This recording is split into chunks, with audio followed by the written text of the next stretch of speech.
Non, l'inflation, ce n'est pas la hausse des prix. Ça, c'est Ce qu'on perçoit de l'inflation.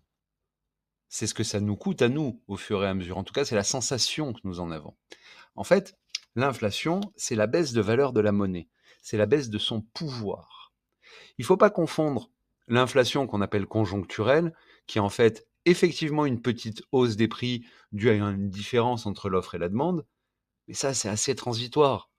Ça revient à dire les prix montent à Noël. Oui, oui, bien sûr, quand il y a plus de demandes que d'offres, les prix ont tendance à monter. Mais notre problème, c'est pas ça. Notre problème, c'est quand ça reste à ce niveau-là. Notre problème, c'est quand de plus en plus, petit à petit, on grignote notre pouvoir d'achat, on grignote nos capacités. Et cette inflation, celle-là, la vraie, elle n'est due qu'à une seule chose. Elle est partout et toujours un phénomène monétaire. Et donc, le résultat de choix politiques. Notre problème, notre inflation, vient du fait que nos gouvernements investissent dans des choses qui ne rapportent rien, de l'argent qui n'existe pas. C'était la phrase de Rueff. Les sanctions sont efficaces.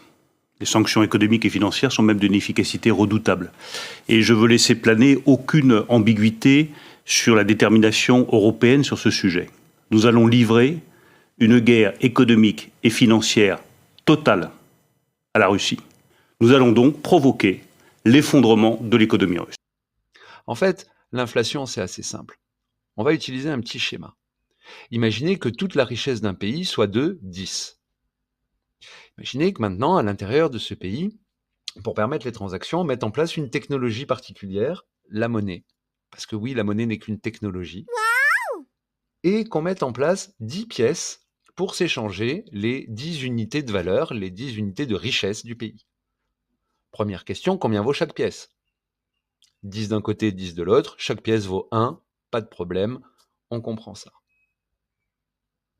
Maintenant, j'aimerais vous ramener à votre enfance, quand vous étiez petit, que vous regardiez des dessins de pirates, de trésors de pirates. Si vous vous rappelez, dans la plupart des pièces, il en manquait un bout. Ça, c'était l'époque où les pièces étaient faites en or ou en argent, en métaux précieux. Et finalement, chaque fois qu'une pièce nous passait dans la main, on pouvait en gratter un petit bout, en enlever un petit bout pour avoir un petit bout d'or. Et au bout d'un moment, pourquoi pas refrapper une nouvelle pièce. Imaginons que c'est ce qu'on fasse ici.